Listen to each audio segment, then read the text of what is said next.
Let's start Uh, this. Sorry. We are also part of the Prince William County Chamber of Commerce, and so also a very strong partner. And of course, George Mason University, the Small Business Administration, and we are partially funded and under a cooperative agreement with the SBA to put these on. And I've also included our Virginia Procurement Technical Assistance Center as a partner, or Virginia PTAC, here at George Mason University. They are our experts when it comes to government contracting. They have a an absolutely outstanding event list, as well as they also provide one-on-one counseling for when you need some specific help. And we will certainly make referrals to our PTAC counterparts if you happen to get stuck through this process. So I mentioned, this is a 2-hour webinar, and so we're going to talk a little bit about the SBDC. We're going to first kind of say, well, what do we need to get ready for government contracting? How do we start to target a customer? And then as we engage as a contractor, how do we look to grow the business? And so hopefully you'll find a lot of this information useful. So a little bit about the SBDC. We primarily are here to provide one-on-one business counseling for you, the business owners. It is free. It is not restricted to the number of times that we do counseling, and it is confidential. So ideally, this is a great introductory workshop, but as you are really on your way down on what we call a business journey, we're here to support you through that whole process.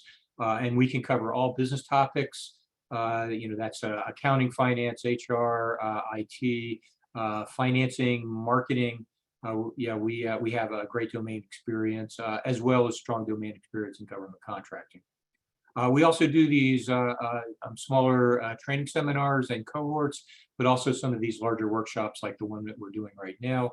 And we always invite requests for areas that you'd say, oh, I'd love it if you did a workshop on this particular topic area.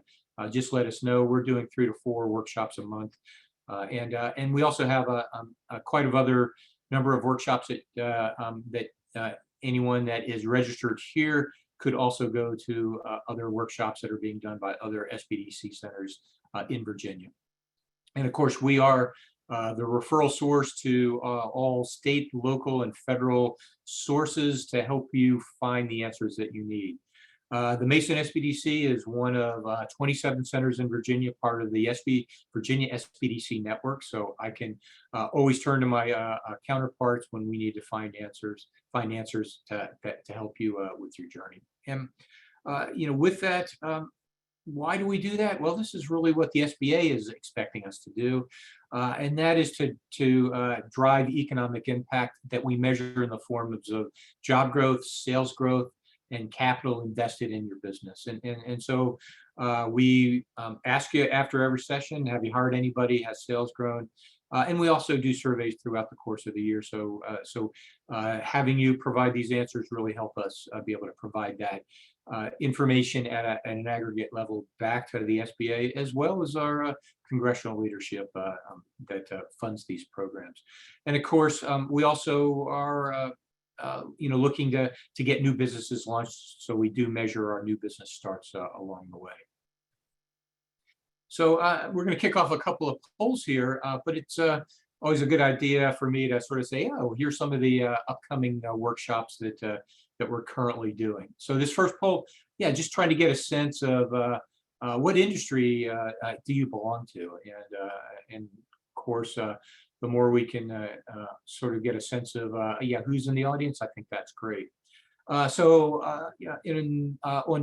October 20th, for those that are not in business, and actually we're going to ask that question here in just a minute, we have a great 2-hour workshop on how you get registered. And this is talking all the legal aspects and some very good practical administrative aspects. I'll talk a little bit about that coming up. On the 26th, we have a great workshop called Building Your Value Proposition Design. I'll be spending a little bit of time with that in this workshop. And what it really is talking about is really truly understanding what value you are offering your customer, uh, and how we figure out what that value should be based on what your customer needs. So we'll certainly be talking about that. Okay, first poll, yeah, sort of looks like we've got a lot in the professional and technical services area, a couple in the construction area, and then in healthcare and social assistance. So kind of a bit of a broad across the board. So I think that's good. So let's go ahead and do the next poll. Yeah, so just how big are you? Are you just starting out, or are you, fairly mature existing business in terms of number of employees? So coming up on November the 2nd, financing our small business, also an important aspect of being a government contractor, because access to capital is one of those requirements that we look at. And then further on, as we get into November and December, Marketing 101, how we measure your building businesses performance in building that performance dashboard. And then in continuation of marketing, search engine optimization, social selling are coming up. So it looks like as the polls are coming through, we're somewhere around, most of your, you would say majority are small, under 3 employees or under, and only a couple here that have more than 10 employees. Someone was just asking about employees and contractors or just W-2s, I guess related to the employees. That's a good question. I usually say if they're an independent contractor, 1099 working for you as an independent, yeah, let's count them. If they are a subcontractor or another company that's providing you personnel, yeah, we don't usually count those. Okay, and last poll, just how long have you been in business with this business here? With our workshops, you can visit the masonsbdc.org website and click on the workshop page. You found this one, so you probably have been there. But then to see the entire available workshops in the Virginia SBDC network, you can go to the SBDC.org website and look at their training section. And we probably have 3 to 4 workshops going off every single day that pretty much covering a lot of these topics. All right, so as I've gotten through this first poll, looks like a good number of you are less than 6 months, and then the majority are going to be less than 5 years. But yeah, that's great. We've got a pretty good cross section. So as Stephen mentioned early on, if you have questions, use the Q&A box to put those questions in. He'll be monitoring them, and then when I get a couple of stopping points, he'll bring in he'll bring in those questions for me to answer. Feel free to use the chat window to talk amongst yourselves. We'll be sharing information and certain URLs during this presentation in the chat window. But questions, use Q&A. All right, so as we move forward, we're about ready to talk a little bit about government readiness. This is really the some of the basic things that we really need to think about. So when we think about the government customer, hang on one second, just cleared my toolbar. We've got the federal community really kind of broken into 4 distinct areas. Department of Defense, that's our military, is you would say the biggest consumer of products and services that are outsourced to contractors like yourself. So it has its own, some of its own rules and regulations, and it is fairly incredible the number of departments within the Department of Defense that have contracting opportunities. Next, of course, we have our federal civilian agencies. This is, all the ones that, that really do run our services on behalf of our citizens. But that's also followed by the intelligence community, the FBI, CIA, NSA community. Now, these agencies are likely to require clearances in order to be able to interact with them.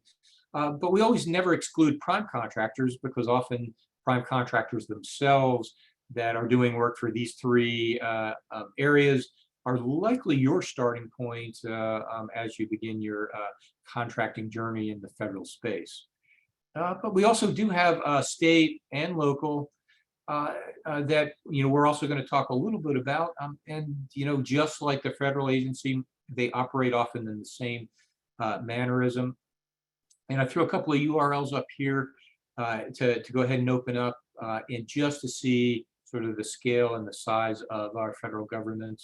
The Wikipedia is nicely organized, by organizational type. The OMB, the OPM one is just a really massive laundry list of all the different department areas and the number of employees they have within each agency, which is pretty impressive. So when we think about, well, how does the government actually go through their procurement process? Well, the good news is the federal government is driven very much to be hopefully fair across the board, and have put a number of regulations in place in order to make it really, you would say, potentially opportunistic to invite qualified contractors to be able to bid on contracts. Of course, the government wants the best pricing. The government wants the most qualified contractor to do the work. But they do make it up a level playing field to be able to do this kind of work. So I think it's it's admirable where the private sector, they operate under their own rules. So what happens with procurement? Well, so when they're thinking about any agency, they're thinking about new work that they need to perform in dealing with their mission. But they've also already awarded a tremendous volume of work, but they never make it indefinite. So they do tend to recompete work very much on a regular basis. They may change the rules for a recompete, make it available as a set aside for a small business or certified minority business. But in the procurement process, they're always looking at this internal process that they're driving, and that really starts with the program office. They're the ones that are responsible for the statement of work. They're the ones with the mission. They're the ones that have already engaged with contractors already. Often, sometimes it's those contractors that they're already engaged with is helping them to define what future work is coming up. The program office is also dealing with the strategic plan. What are they trying to get accomplished over the next 5 to 10 years? And they're the ones that are also developing their own forecasts in terms of new work that's coming up. But it's the contracting office that actually is responsible for taking that information from the program office and putting that out there and in order to look to invite contractors to come in. Now, they may want to know, are there enough contractors actually to do the work that they have in mind? So they actually might put out a solicitation called a sources sought or something called a request for information. And that is not necessarily where you're actually putting a bid in, but they want to know, are you qualified to do this work? So it's always a good idea to be looking for those sources sought or those requests for information that come out through those procurement systems that we'll be talking about in a few minutes. But once they get to the point that they're comfortable and have an idea of when they want to put something under contract, when it's going to start, when they're going to put a request for bid out, that's when the request for proposals then are released. And so we often can be always looking for a particular RFP coming out because they started with a request for information oftentimes a year before the RFP is going out. So as we look at what larger companies tend to do, they have a constant would say awareness of what is happening in the pipeline with anticipation of RFPs being released. And of course, we, certainly are monitoring, the types of contracts that are coming out. Are they going to be set aside for small business or other certain types? Are they going to be coming in under certain much larger types of contract vehicles? You may hear the term IDIQ, which is indefinite delivery, indefinite quantity. And what that is tends to be a large blanket contract of which, once it's been awarded, they'll issue individual task orders. Same goes for something called GWACs, or government-wide acquisition contracts that, again, they may award to multiple companies. And then once that is awarded, they'll do individual contracts underneath that. So we tend to always want to look at the types of contracts that are coming out to say, is this something we do need to follow? So as we are looking into the journey for the people that are yet in the government contracting space, a few things that we need to ask and dealing with business readiness. Have you set up a company yet? If we had a couple that are not in business yet, yeah, we certainly need to be registered just to be able to do any kind of contracting, and that is, of course, registering as a legal entity and registering with the IRS. Do you have a business checking account? The agencies are going to require that, and be able to pay by electronic funds transfer to your checking account. Once you get awarded and actually perform work. But you must not owe back taxes. So they do actually verify with the IRS about your current tax status. You can have a legal judgment against you that you have been sued or actually put on an excluded parties list. Government, until you clear those kinds of things up, the government will verify those things.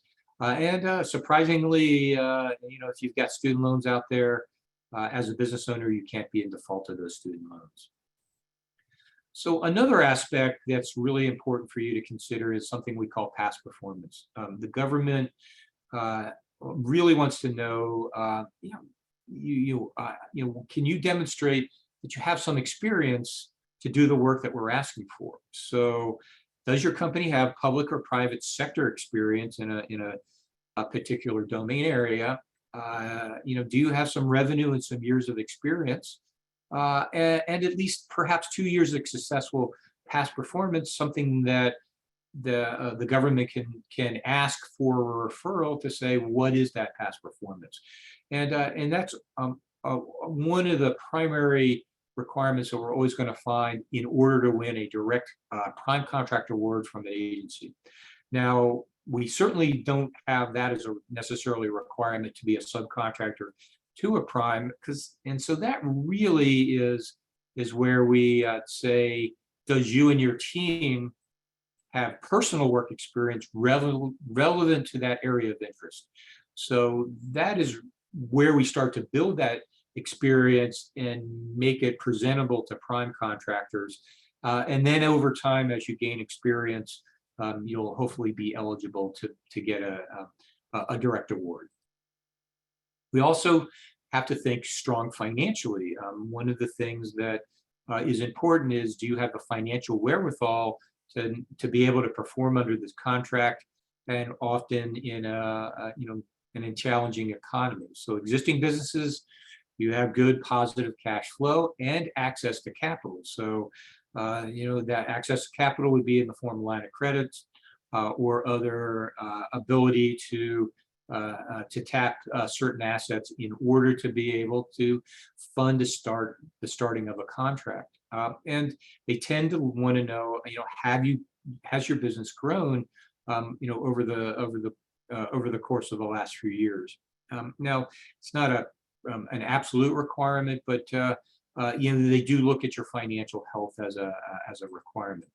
Or if you're a new business, we still need you to have some consideration to access to capital. The class I teach around financing your business, we'll explore all those areas of access to capital and see what works for you. And we really wouldn't like to think that you have opportunities for success, that you've got people, processes, and technology that you can put into place that you can do within your financial constraints in order to be prepared to execute under a contract.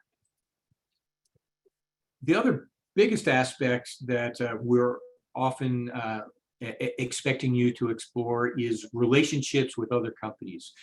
We can call them strategic partnerships, we can call them teaming arrangements, but we do need you to get out and network and start to build some relationships, because it is a team approach to winning federal and large state contracts.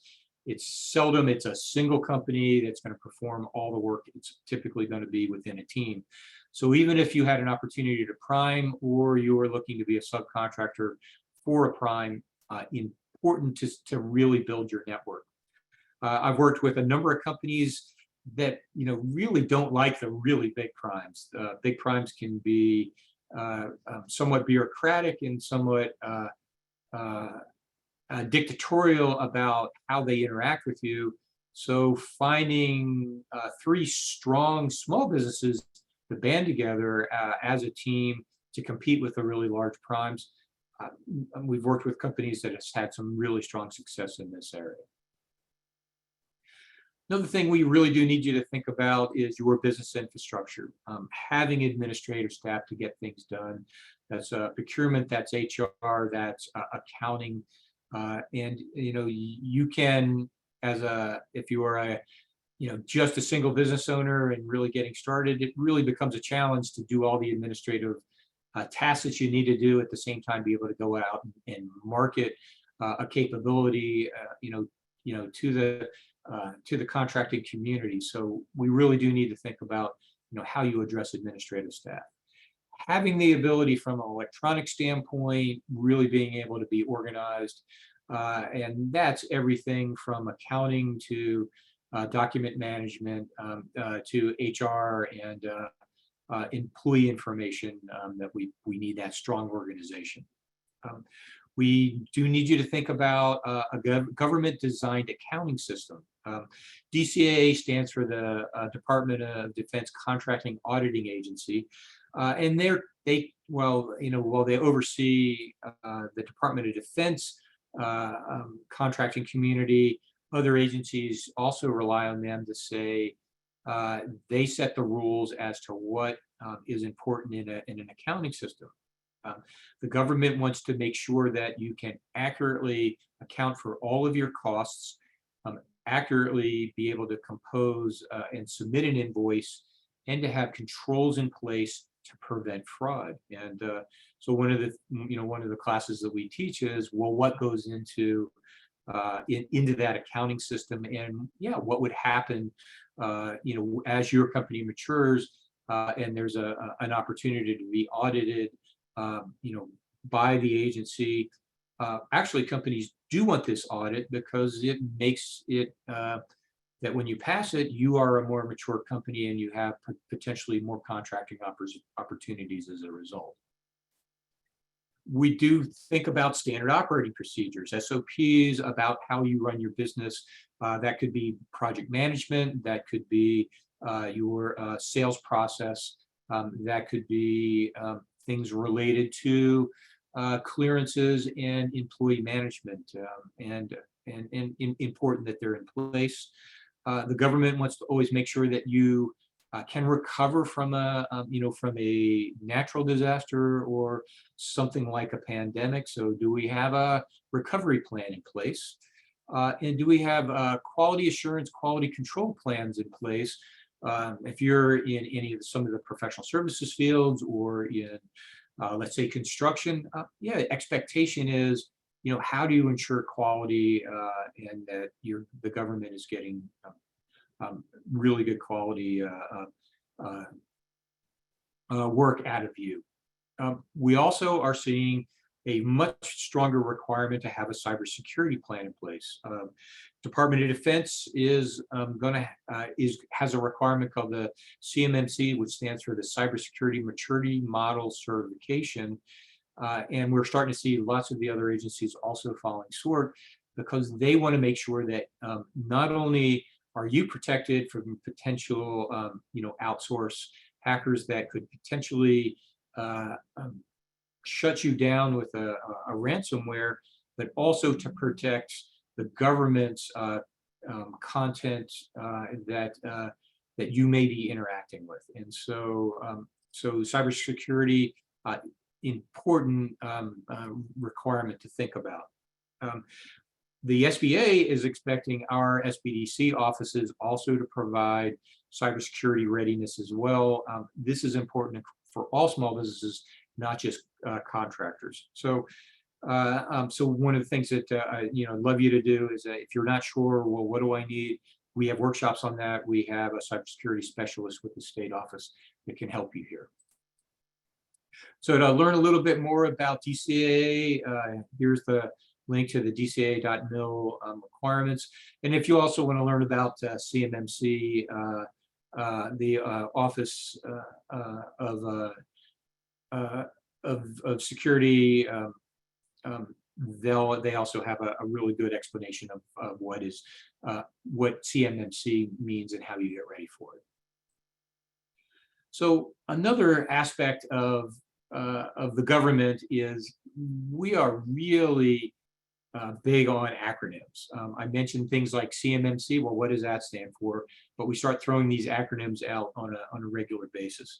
I've actually been asked, could we really develop a comprehensive acronyms list? I think that would be a great idea, but we really do need to learn what they are. Google actually is pretty good about helping you out there. We have a number of codes that we need to think about. So for two acronyms, the NAICE code stands for North American Industrial Classification System Code. So every type of business, let's say you are in your electrical contractor, there is a specific NAICE code for that. And the government wants to know, well, what kind of services or capabilities do you have based on your NAICE code? PSC stands for Product or Service Code. Similar to a NAICE code, it is often used in the RFP language. It is also, as you register your business, it's going to be important to have typically several NAICE codes that you would represent. The SBA manages that NAICE code list, so you could type in NAICE codes SBA, and they'll give you that comprehensive list, so you know kind of where you're operating. There are going to be a number of databases that we'll be talking about here that are going to be very important as part of your research and where you learn information about what the government is interested in doing, but also what's been awarded and what are your competitors doing. So we'll be talking about those resource databases. We also operate under a very specific set of regulations. FAR stands for the Federal Acquisition Regulation, and DFARS is the Defense Federal Acquisition Regulation System. So we are primarily going to start you looking at the FAR, and it is unfortunately fairly extensive amount of regulations that have been written in there. We'll talk a little bit about the ones that are likely to be most important to you. But as you see those regulations that are referencing contracts, you may be a subcontractor to a prime. The prime has these regulations that they pass on down to you. So it's important that when you see a regulation that you do research it and you understand what does it mean. There are some thresholds. As businesses grow to a certain size, there may be limitations as to what contracts that they can go after. For example, a small business designation may have a company to be eligible to apply, may have a $7 million annual revenue threshold. Once they go over that threshold, they're no longer considered small in order to be able to go after that particular type of solicitation. Thresholds like small business sizes are set by the SBA, and it is also based on the NAICE code. So you could have a NAICE code where the threshold is 25 million and another where the threshold is 7 million. So you do need to know your limitations. There are other kinds of certifications that you may be eligible for. We want to also know what those some of those programs might be that would be to see if you do apply. Example would be women-owned small business or economically disadvantaged women-owned small business are designations that may help you have less competition when you're going after opportunities. And of course, understanding the different types of procurement instruments that are out there.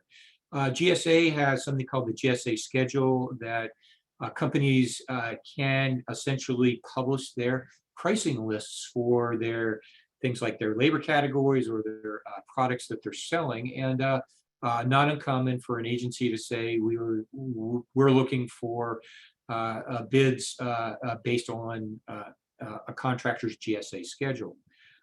So that becomes something to be aware of. Right out of the gates, hard to get on the schedule because they're looking for evidence of past contracts where you can actually prove what your rates are. And then, of course, they do want to discount off of that. IDIQ stands for indefinite delivery, indefinite quantity type contracts. These are big blanket contracts that are often awarded to a handful of contractors, and then from there, task orders come out. So when we look at the language of the RFPs, we want to understand, yeah, do you have access to one of these procurement instruments that this makes sense? Every agency, every prime has great websites with great information. Utilize them as part of your doing your research. And to get through the one link in here is when we're looking at the FAR regulations. You can certainly see what's available. So getting started, yeah, we do need to get an LLC. You do that at the state level. So Virginia Corporation Commission is where you get an LLC started. Is it important to be an LLC versus a C corporation? Yeah, we typically start out as an LLC. We may migrate to an S corporation or a C corporation if it makes sense, but starting point is an LLC. It is unlikely you'll be able to do a direct award if you're a sole proprietor only trying to use your social security number. You may be able to be an independent contractor to a prime to do that, but yeah, we start with as an LLC. And then of course, the second step is to get an employer identification number from the IRS. LLCs in Virginia, $100 to register first time, $50 to renew every year. Employer identification numbers from the IRS is free. Now, there are going to be other things that you're going to be looking at, like business licenses where you operate your business, the Virginia Taxation Commission to deal with things like withholding tax for employees and unemployment tax. Those are other steps that we will also have to take place. But just to be an eligible contractor, we need an LLC and an EIN. The next step that the federal government is looking for you to create is something called a unique identity ID number, or UEI. And it used to be that we would first register with Dun & Bradstreet and get a DUNS number, and then we could then use that DUNS number to be able to start our registration process with the federal government. They've now changed that to a UEI, and I believe it is the SBA or GSA is managing that particular program. Check this link out. There's a lot of information how you get it the first time. I actually I'm managing two companies and found that that because they were already existing, the government already automatically had assigned a UEI to them. But if you're just starting out, you'll need to create your first one. Once you have your UEI, then you're going to register in SAM, stands for the System for Award Management. And This is where all federal contractors must register and be active in order to be able to be able to bid on contracts. There is the Federal Service Desk there to help you. However, if you have any issues or you get stuck with your SAM registration, our local Virginia PTAC office here at Mason is absolutely here to help, and they will literally sit next to you and walk you through things that might need to be corrected in your SAM registration. So what does SAM ask for? Well, they want to know information about the ownership. They want to know what kind of business that you do. That is in terms of NACE codes. There are certain certifications and representations you're going to be making. They're going to want to know contact information, and they're going to want to know your bank account. All this is going into the SAM registration process, and it is thoroughly reviewed. There is a section in there called the Dynamic Small Business Search. This is where you actually get to write in things about you, talk about the kind of work that you do in a narrative form, the kind of keywords that represent you, because those keywords are searched, and then any sort of past performance or experience that you want to mention. Anybody can access this dynamic search about any business in there through the SBA, and it's a great way to actually learn about what your competitors are doing, and it is often very driven based on NACE codes and the types of businesses in a geographical location that is likely there to be able to perform work. Once all this information is, the very last step after the federal government has contacted the IRS to make sure you're not delinquent in taxes, and going through the process to make sure all the address information is accurate, they will now issue you something called a CAGE code. It's a 5-digit alphanumeric code that now is uniquely identifying you within SAM. It's kind of odd that they have both a unique identity ID and a CAGE code. The CAGE code is what represents you as a federal contractor to the contracting offices. So information on how you go about getting information on how you apply for it, go to sam.gov. You'll see a dialog box talking about how you go about getting your UEI and what information they're going to be looking for. Why it is a really good time to consider being a government contractor really has to do with a really strong appetite for the federal government to be able to push opportunities away from the big primes into small businesses and into other small disadvantaged business types. Each agency has a set of goals. Each agency will also ask the primes to have contracting plans for small business or minority business. And some of it is really driven based off of current legislation that has been passed, the infrastructure bill, the America's Rescue Plan, and some of the more recent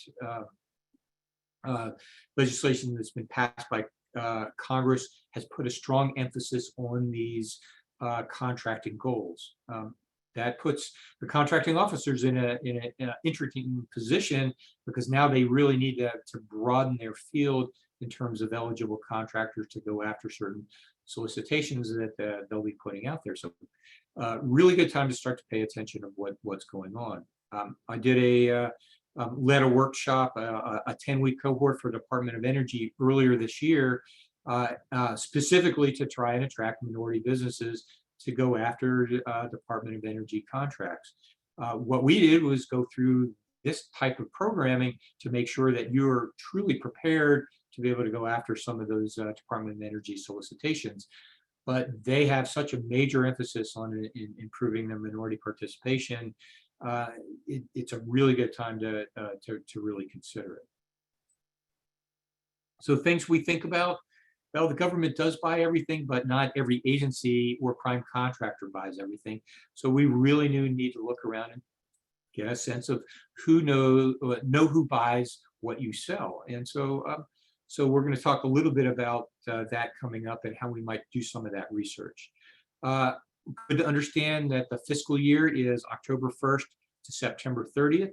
We tend to see a flurry of RFPs coming out in their first quarter, which is now through the end of the year.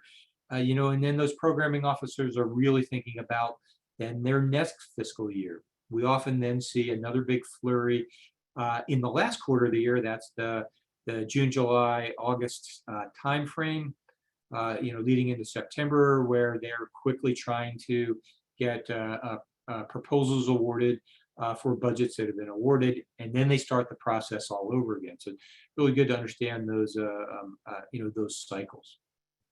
One of the great places to go to, this is USA Spending, and you can actually go and learn about what kind of spending the government does. We can look at it from a budget area, an agency area, or the type of business that they do. And this allows you to be able to tunnel down and really start to look at some of the opportunities that have been awarded.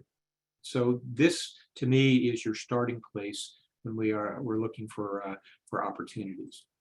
So here is the opening page to usaspending.com, and you'll notice that there's a whole bunch of filters that will allow you to really be able to distill information down. So I'll give you an example. When we're looking at that filter criteria, you may be looking at contracts that have been awarded. We're looking at perhaps geographical locations, or I'm looking for awards in Virginia. I'm a Virginia company.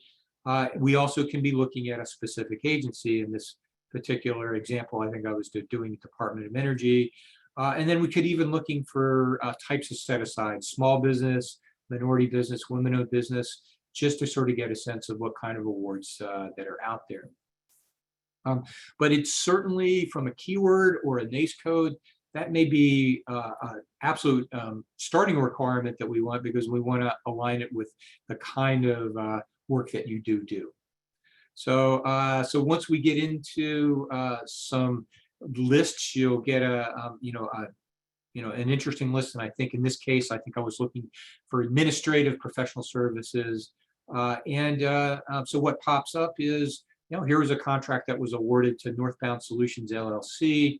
And then I can go ahead and click on that particular award, and it gives me a bunch of information about the award and what was it about. But the thing I really want to get to is, well, can I find something about the solicitation that was awarded? So I look for something called the solicitation ID, and that is now searchable to actually see if we can find that original RFP that this company got this award. So as I clicked on it, did a search. FedConnect is another database that in DOE's case likes to use a lot. And you'll notice all the documentation around the award is listed on the left. And that now became a place where I can really learn about, what does this company actually do for Department of Defense? Because some of the work that I do is in administrative services for the government. So I look for that solicitation and that performance work statement, because that is really what is going to determine the most important aspect of what they're truly looking for a contractor to perform. When I did that list, it was extensive. It was literally truly owning a lot of the back office for this particular program office. That included all the say back office logistics, but even got into budgeting and other support management, and even got into probably some of the IT areas. So they're looking for somebody that has really broad experience. You may say, well, actually, I do 3 of these really well. Can I find a partner that does the ones that I don't do well? This is a great way to learn about what an agency is looking for. So with that, I'm going to stop right here and ask Stephen, do we have some questions? Yes, we do. We have quite a few questions actually to work through. We'll work from, I guess, the first one put into the most recent. The first one is they say, we believe our customers are Federal Reserve, Treasury, and SCC. Any leads on how to interact with them? So good question. And I'll get into this in a little bit, but every agency has an Office of Small Business Utilization, also known as an OSDBU office. That is often a great place to get started, to kind of get a sense of what the program offices are within that particular agency, and where where we may be able to find contacts in order to learn what's happening within the agency, of what kind of spending that they're going to do. Did the agency and the OSDBU office usually has a copy of it, of what is their forecast coming out for the next year? And do they have any industry days or small business days where they're inviting you to actually come talk to them, to find out? They're going to talk about what they need, or what kind of needs they have. And then, of course, are you a good fit? I would say for a specific agency, that's a great thing that we could talk about in a one-on-one conversation. So probably would invite you to go ahead and meet with us. All right, cool. And then the next question is, these are a bit longer than the next few. So they say, Virginia doesn't care about small business owners. They are currently a SWAM, WOSB, and EDWOSB certified, and they lost a contract for about $10 less from a company that was set outside of Virginia. And they're saying, we need more attention. How can they bring it to a higher level of attention? So that's a policy question. Well, we're probably not in a really good position on how we get the state and some of the counties to be less truly SWAM specific. So SWAM does include women-owned, not just minority-owned. You would probably start, if you're trying to influence the process, are your state representatives, and so they're the ones that often set the budget. They're the ones that may be able to not so much look for a set aside for you, but make it aware that that there may be small businesses that are being left out, because there may be an emphasis on SWAM certification only. All right. Next question is, our corporate office is the employer of record of any employee selected to fill a vacancy. My business is competing for a contract, and they, in parentheses, corporate, simply provide all the employer benefits for our employees. Would this relationship be categorized as a prime or sub relationship? So the prime relationship is dictated by the contract with the government. So the corporate entity that says, we are awarding you this contract to provide these products or services, is the prime contract of record. If you are providing resources to another entity, and that's an entity defined by their cage code and their EIN number is not you, then you would be in that example as a subcontractor.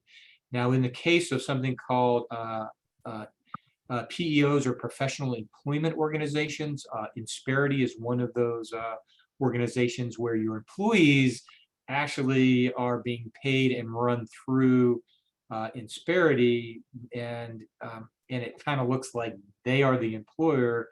You, the business, is still the one that's contracting with the government, and they're still your employees. It's a little awkward, but in the case of if you're outsourcing your employees through a PEO, it doesn't restrict you from going after contracts. All right, next question is, must you have the UEI prior to getting certified as an 8A?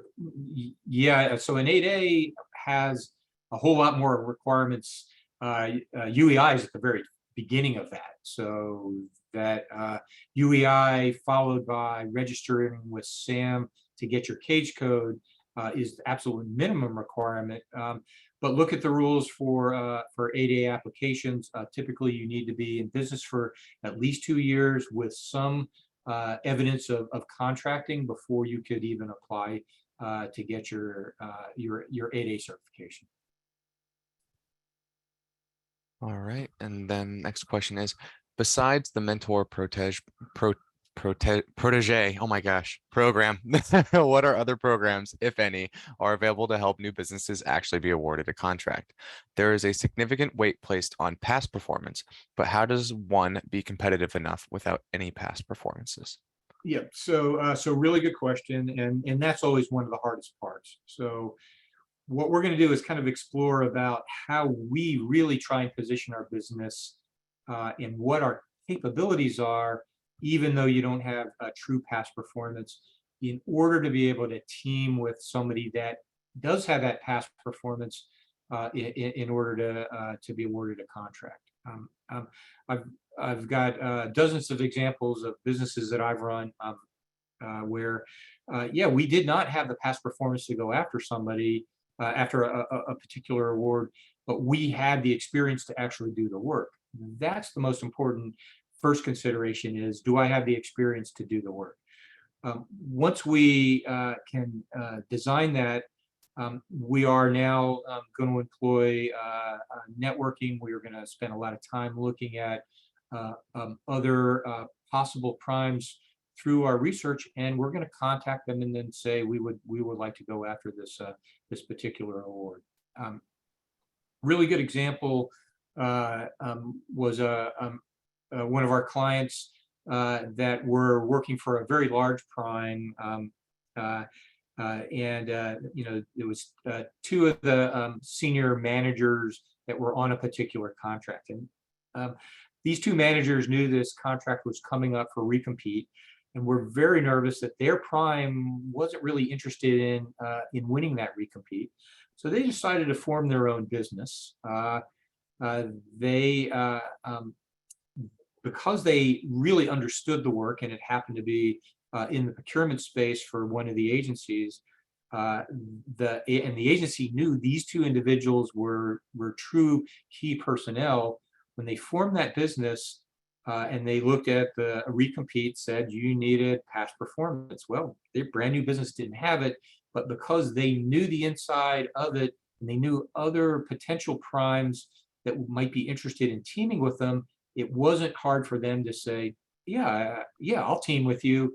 And because the agency is going to look first at, can you do the work? And this team knew they could do the work, that it was not risky for the prime to go ahead and do that teaming agreement. And so, of course, we are 4 years later. Yes, they won that recompete as a new entity and performed admirably under the contract, and now have a really strong past performance now within their own portfolio. Now they're starting to look at other agencies to do the kind of work that they were able to do. That particular contract had 12 FTEs on it. They were to hire the previous prime's employees, because the previous primes, when they lost the contract, had to lay everybody off. They were able to bring them on board, and that as a cohesive team, were able to go right into that contract. If you don't know exactly what kind of work that you want to do for what agency, we're going to explore that here coming up. All righty. Sorry. Next question would be, now we have quite a few, so we might have to push them for a little bit later on, but next one is recommendations on how to write our proposals to maximize chances with the government. I would say, so good question. We don't really have the time to get into the do's and don'ts of proposal writing. We have our PTAC office has a good workshop on that, that is really taught by some good professional writers.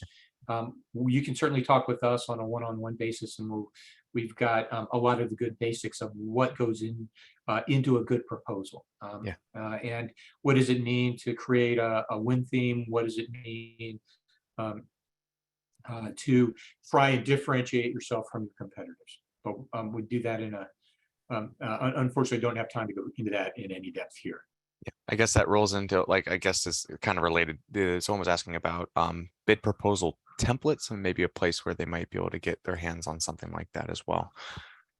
Yeah, so sort of my philosophy is that the technical part of a proposal is going to be typically what I call new art. It's going to be very specific in bringing in the right kinds of requirements that come directly out of the RFP. The template itself really is just making sure that the template meets specific formats, the headers, the footers, the fonts, the page sizes. Um, um, Pricing often is the same way, that we're going to have some basic templates, but the RFP itself is often going to dictate how the content is going to be written, and oftentimes there's not a lot of reusable content from a previous proposal. But where we have previous proposals that we can reutilize, yeah, that makes sense. A good training class to say what makes a good proposal, I think would be a good start. Yeah. So I guess we'll take just a couple more here for now. And I have a couple I'm typing up answers for. How can I find and make relationships with Prime to become a subcontractor? I can't Yeah, speak this so morning. we're going to talk about that coming up here. Okay, perfect. And then for new established LLCs, any recommendations of what kind of contracts to start with? No previous experience, not sure where to start. Yeah, so first of all, we're going to try and figure out what is your value proposition. So what value do we actually add to a particular agency? Yeah, there are opportunities for very small awards. Those are things under $25,000. They tend to be in the small procurement area. It tends not to be services, but sort of product based, and they're going to be typically low margin kinds of things. You certainly can start there. But ideally, we want you to think about your experience and what you can offer, and then find somebody to team with to go into a contract. One of the advices that I often give is that if you have a particular technology skill, as an example, that you're really an expert in say something, let's say it's in cybersecurity, and that you see an agency really awarding a lot of contracts in this particular space, and that you find some primes that have been awarded those contracts. Not uncommon to say they're actually looking for someone like you to hire. So I often go to Indeed and go say, well, who's actually hiring in this particular space? And then say, oh, that's the skill that they're looking for. Can I find that office within that prime to say, I see you're advertising and looking for this particular skill. We have it. Would there be a subcontracting opportunity that we could provide you the same skill, but under a contract, not to be an employee of your company? So those are techniques that we can use, to see if there's some opportunities out there that we could perhaps tag along for an award that's already been that's already been made by the government. All right. So that I think it might be. I mean, we have quite a few. I mean, if you want to continue answering, that's fine. But we've probably got 6 to 8 more to go Okay, through, well, and we can. if you want to take a look at them, Yeah. are they in the same category? Right. Yeah. I'm Basically, looking at like, that how now. do I get work, or how do I figure out what I do? Sorry. Oh. Are they like how do I get work, or Yeah. No. Yeah. So I what's mean, yeah. So some of them are a little bit more specific. Um. Oh, I see. Does SBDC help on proposal writing? I think you may have covered that already. Actually, Yeah, so we don't write, yeah. we do not write proposals for you, but what we can do is help you understand and digest what an RFP or proposal is looking for, what they're looking for in terms of pricing, and how you go about doing some of that pricing. I do, since I'm on the 30 years of experience on the financial side of proposals. Yeah, I've seen it all. and how we construct those. So yes, we do get involved. We just don't write your proposals for you. Right, and then I see, oh, here, can the business dealing with imported products which procure from abroad sell them to the government? And then how would a trade company get certified, or how Uh, trade companies get certified? Right. So imported products, yeah, one of those uh, FAR regulations that they might refer to is made in the USA. So, that's question number one. If it is something that's a foreign product that is not on that made in USA requirement, um, then they're just looking for competitive products that meet their requirements and meet the pricing expectation to where you're competitive. There is no certification of a foreign product that they may be specifically interested in. But that would be very RFP specific. So we would say, can you find a solicitation? They're looking for something that you could, actually source from another country. Okay, and I see another question hidden within here. Does responding to RFIs give you a competitive advantage in gaining the contract? Possibly. I would say it's always a good idea. Number one, when the RFPs come out, they'll notify you that the RFP is out because you were responsive to the RFI. They're also looking at you, and there's some name recognition and some experience you've already provided them. That's going to help them, with the team that actually is reviewing proposals. So that name recognition does help. All right. I think that in terms of, without getting into too specifics, I think that covers majority of I mean, there's one on vegan food opportunities in government contracting. Is there anything that exists within that? But other than that, I think everything's pretty specific and we can wait till further on to cover that. Okay, so we'll have a couple more times. We've got a little less than an hour to go through it. So next section we're going to really talk about is how we think about targeting a customer. So this is an approach that we've taken for almost any type of business that is starting out new. And while individually we have experiences and we're thinking, oh, can we sell those experiences to a commercial entity or a government entity? What we typically don't like to do is start with just purely trying to sell your services of the value that you think you have.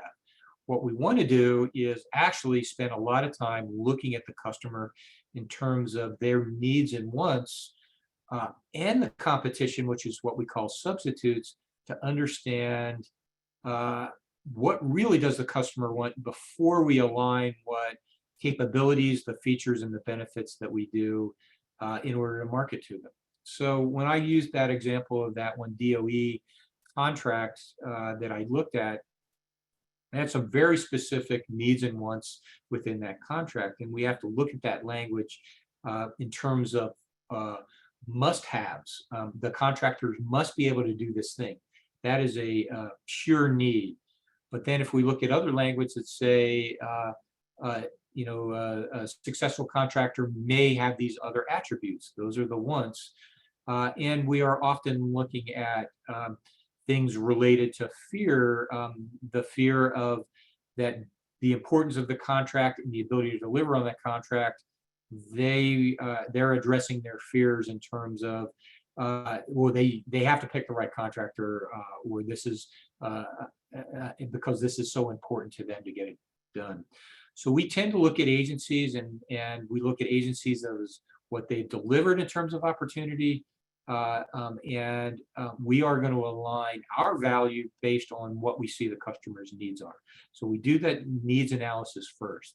So why we like to spend time to do this, first place we start is for example, if they're already contractors performing similar work, what are their strengths? What are the weaknesses that you may be able to do something better? What are those subtle differences between those wants and needs? We always tend to really focus on the needs first before the wants. We want to very much then align our capability against those wants and needs, so it reads that way, and I'll spend some time on that.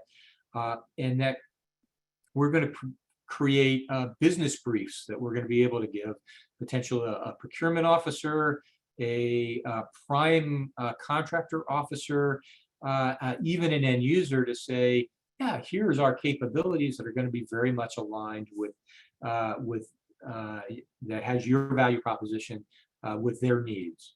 We are going to start developing our brand, and that's going to be content that we're going to be putting on in a number of places, really starting with your website, potentially your social media companion sites. That's most likely LinkedIn, but also that small business dynamics search write-up that you're going to be putting there. And we're going to make sure that we tag these elements on your website, so they are going to come up when the agencies are actually looking for somebody with your capability. They're going to show up. So these are all the attributes that we get out of this value proposition design. And there's more. So what makes a good characteristic of a value proposition? I'm not going to read all these things, but it fundamentally is helping you truly align your messaging with what your clients need. And this is going to help differentiate you and make you stand out. So we spend a lot of time in looking at value proposition design as the starting point. So we do need to look at market intelligence and knowing what your competitors are doing and who is buying from them and what are their strengths and weaknesses. Every competitor has a website, has a dynamic search section, has typically information on their LinkedIn profile. We can glean a lot from our competitors. So spend time really looking at that. Larger primes that have available pricing, you can actually see what their pricing is on their GSA schedule. It is absolutely in the open source domain. And we can tell very quickly what they're charging, and we can get very specific information about each of the items that they're charging for. So it's really good. And then if we're dealing with, well, we're in a labor-based community, yeah, do we know what they're charging for each of the labor categories that are out there? We can get it for competitors. We can get some general averages that GSA will actually tell us. And we need to think about, well, actually, can we make a profit if we're going after those certain labor categories? And then, of course, we can really find out a lot of information through the Federal Procurement Database, FBDS, and we can also get information directly from SAM about those competitors. So when we think about developing a business and marketing plan unique to the government, what makes a government contracting plan really does focus on not casting a wide, broad net that we might do in the commercial space, but being very, very targeted, where we're going to learn as much as we can learn about a particular programming office within a particular agency. So a lot of times our marketing plans are going to be very finite driven, where a commercial plan might be a broader set of marketing plans. So we can help you draw that distinction. We, of course, are defining those procurement agencies and activities, and again, diving down into their specific needs and challenges. We can get that information from their websites. And we're always going to make sure we understand that we can't always cover everything, so we certainly do need to understand what your limits and capabilities are. And we need to know what their procedures are. Are you particularly challenged to go after a specific solicitation? We talk about what their rules are as to what's going to be acceptable in terms of an RFP proposal submission, and what those procedures are. And we have to follow those procedures.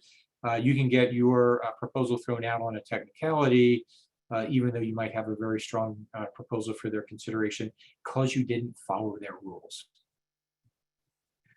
Starting point, sam.gov, where our contracting opportunities live. Once you get registered in SAM, you'll actually get tons of emails from companies to help you look for opportunities. Take them with a grain of salt. Some, yeah, they can actually provide insights to contracting opportunities. For example, our own PTAC office has something called Bid Match, which is a way to, for actually a pretty small dollar amount, filter out some of those opportunities coming from SAM, but also from state and local agencies.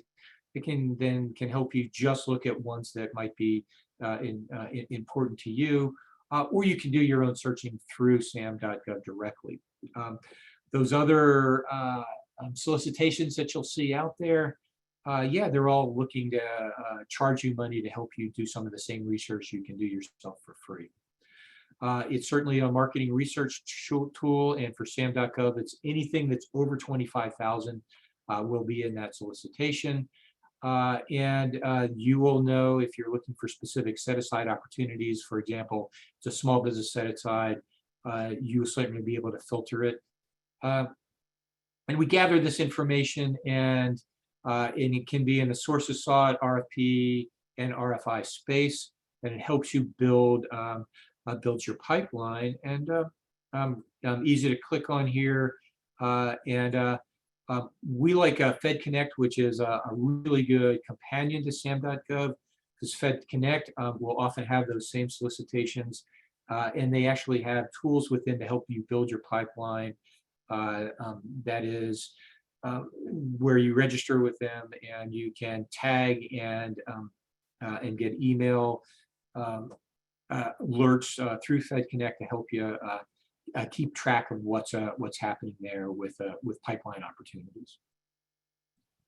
Here's the opening page for sam.gov. Click on contract opportunities. This is also the place that you do your entity registration, and you can actually look at some of your competitors. You do need to have your particular user as a registered user within SAM in order to look at some of these opportunities. That's a username and password that has been verified by sam.gov. So as part of the basic research, we really start to look at their mission. What do they do? Why are they in existence? Department of Defense can often be pretty clear. Yeah, but what is, say, Department of Energy's mission? They actually are broken into 6 different distinct areas that they're dealing with: energy management, but also energy research. Choose the top agencies that most align with some of your core capabilities or competencies. Whoops, went a little too fast. So we are gonna provide you this PowerPoint, and we are recording this, so we'll be giving this out to you within a day. You certainly will be able to click on these links and go to these databases. So sam.gov, USA Spending, GSA, and for those that are in the IT space, there's actually an IT-dashboard.gov that look at what kind of IT investments that agencies are going to be doing over the next 10 years. So it's really a great way to kind of find out what's going on that might align with what you're doing. Another area is acquisition forecasts. Every agency puts out what they intend to spend over the next calendar year or their fiscal year.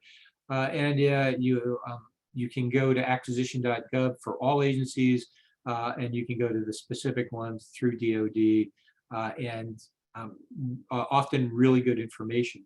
What I find is you're going to see a lot of the stuff that's going to be coming up for recompete. So if it's in your area, you can find out, well, what does the incumbent have? What did they ask for in the prior solicitation?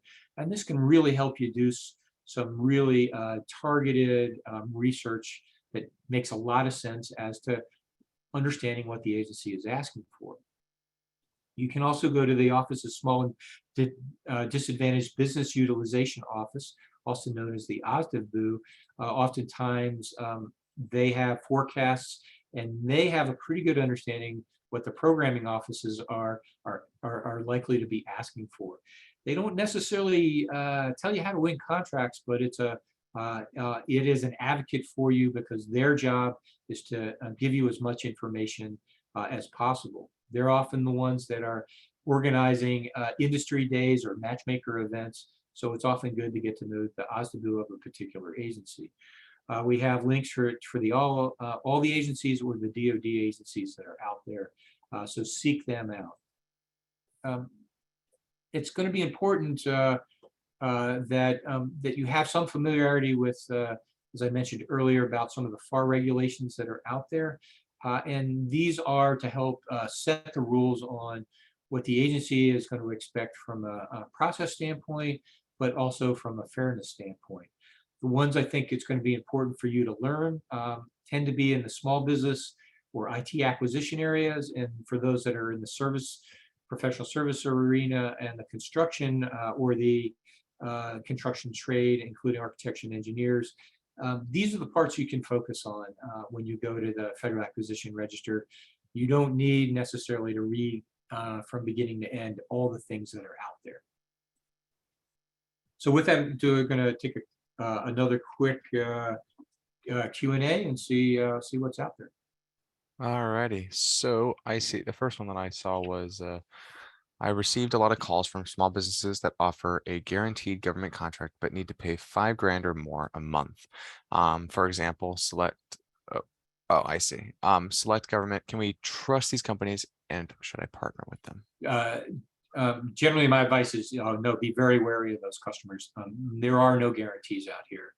Awards are competitive. Awards are based on the best value or the best fit for the agency. So no one can guarantee to an award. Now, I have seen some very reputable companies that will help you prepare and submit proposals, getting on the GSA schedule, or having somebody helping you with the 8A award often is not a bad idea. They are very experienced in doing it, but that doesn't guarantee that you're going to get an award. You're just getting on schedules for consideration. I have seen some companies that they will look at you and your past performance, and that they will look at a solicitation and have a pretty good idea if they think you have a good chance to win.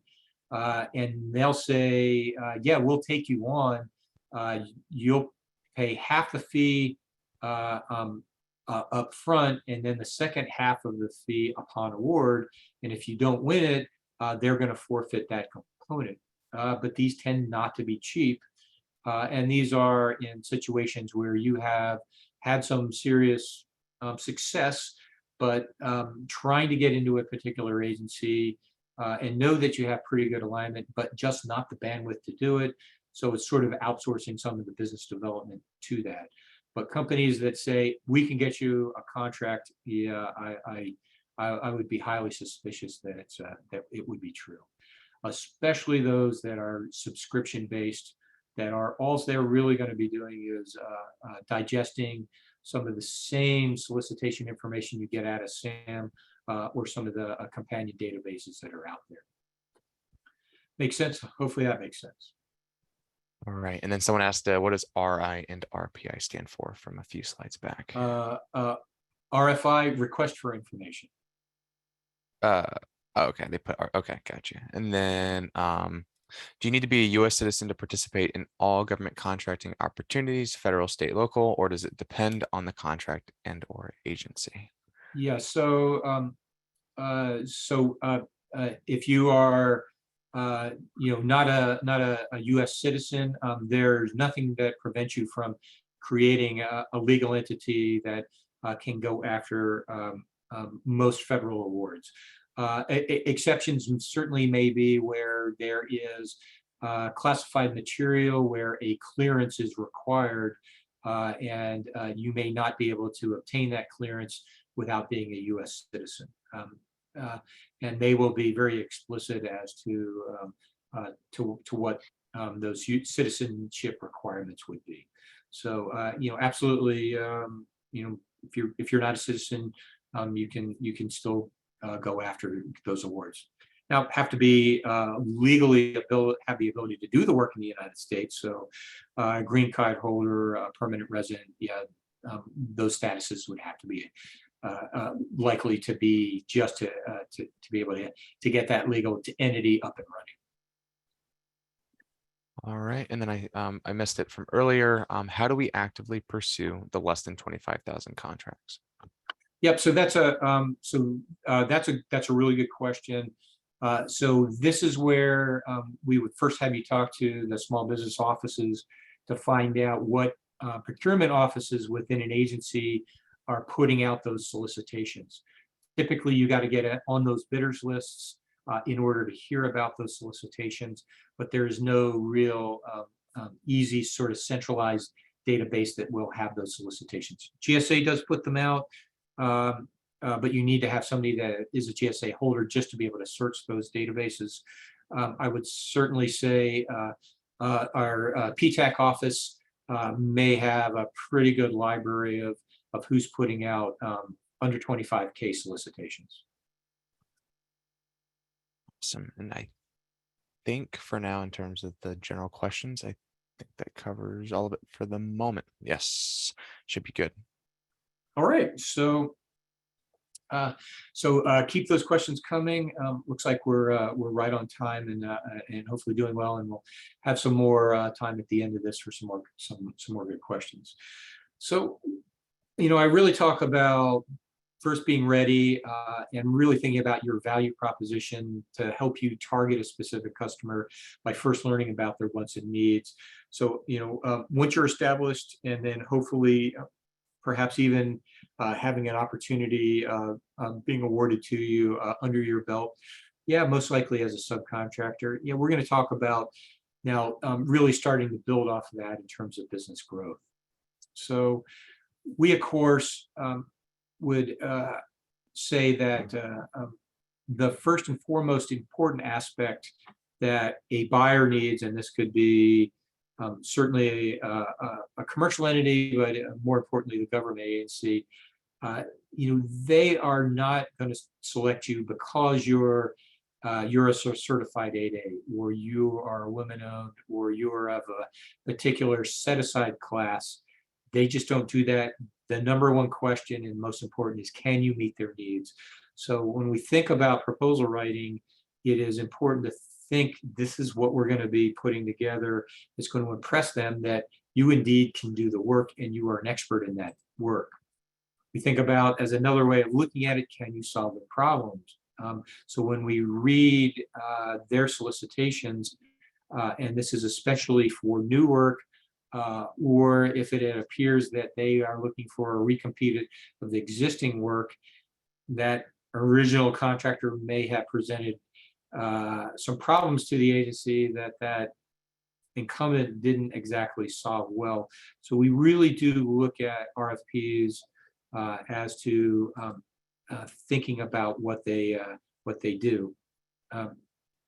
We ask this question: are you responsive, and are you responsible? So if we were doing this in person, I'd say, yeah, what do you think the definition of responsive means? Well, actually, it is, are you timely and accurately responding to their questions and their needs? That often comes out if you're providing a referral as part of your package. As here's another agency as a reference. Some of the questions they ask: are you responsive to performing under that contract?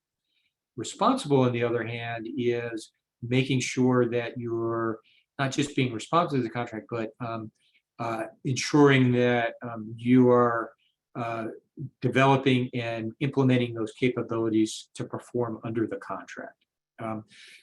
So that means that you're bringing in the right expertise, you're hiring the right people, you're adhering to labor categories that have certain requirements. You are responsible for meeting that challenging project plan. Think of something that is being built or is being phased in, do you have the success rate and the tools in place to be responsible? So important to think about those two differences when they're asking responsive questions or responsibility questions. Your responses as part of your RFP is going to be important. They, of course, do keep track of your company, your contact information, and your capabilities, and they want to know who you are and what you do. It is very common for a programming office to collect capability statements. When I did a DOE, I did the DOE cohort earlier in the year, and we brought in the contracting officers or the programming officers. Every one of them said, here's my email address, send me your capability statement, and we'll keep it on file. So it's important that our capability statement has that good information.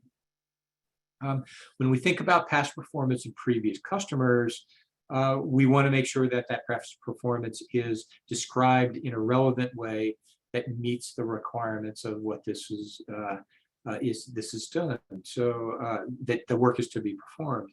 And keeping track of those previous customers.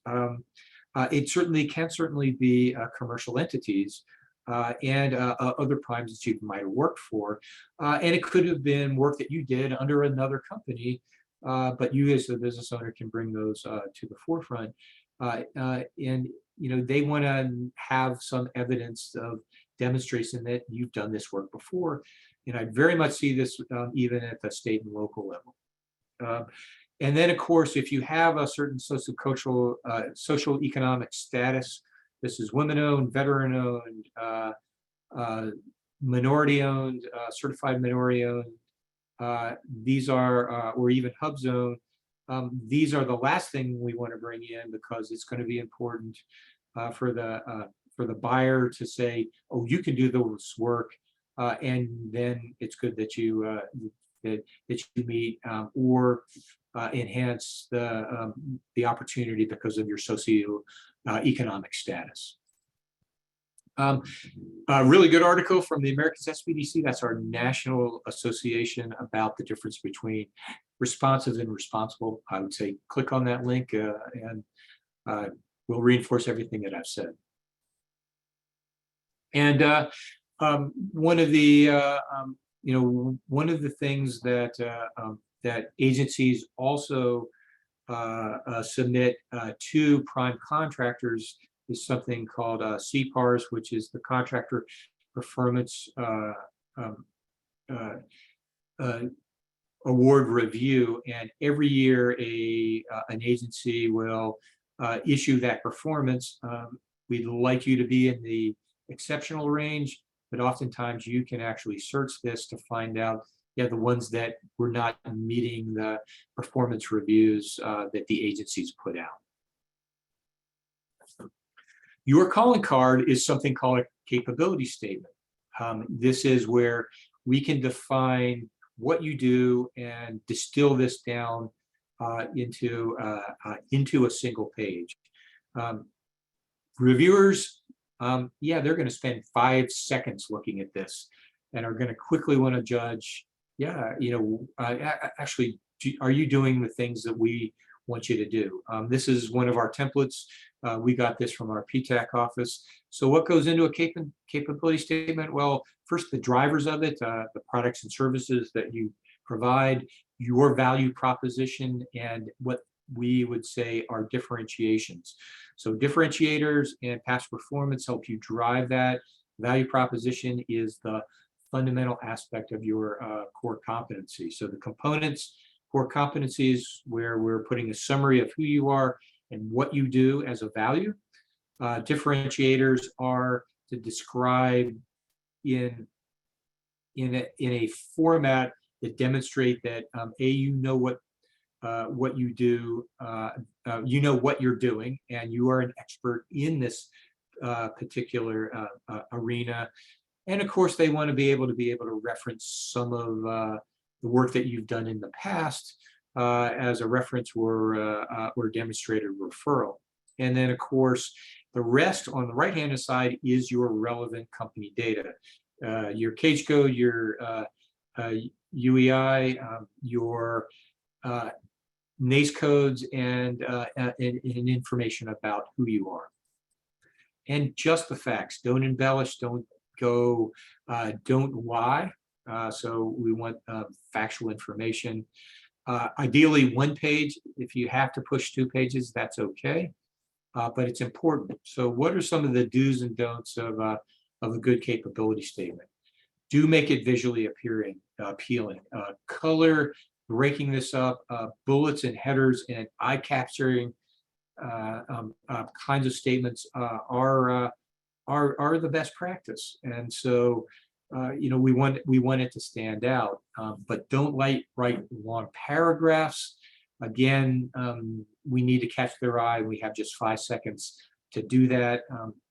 So that is one of the biggest challenges, where you're trying to say what I do, and you're much more accustomed to writing long paragraphs.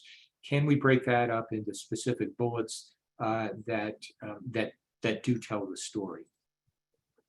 Do reference the client's mission statement. Not a bad idea, or their strategy, or their specific key experiences. So when I go back to that needs and wants aspect, and truly understanding their vision, their mission, that reference to that area, maybe not explicit, but certainly implied, will help both tell the story of what you do, but more importantly, is a potential differentiator from somebody that's just putting out the general jargon of, oh, we do IT cybersecurity. Get specific as to the cybersecurity that meets their strategy. Don't use general jargon, like I just mentioned, or high, broad, descriptive terms, because you can't differentiate yourself. Yeah, you might be put into the, yeah, maybe we'll invite you to the bid, but it's not, going to want them to actually want to engage you in a conversation. We certainly do say this is important for the primes as much as it is for the agencies themselves, that we have some really specific capabilities statements that work for what is being asked for. Do only include differentiators, and don't and that are truly differentiator statements. So don't go for wildly, you would say, broad statements that say you and only you can do this thing. So we want to temper it with reality. And we don't use certain aspirational verbs and adjectives, like we're working towards or striving to building the best business in the world. Yeah, that's just it just does not ring true when somebody's reading it.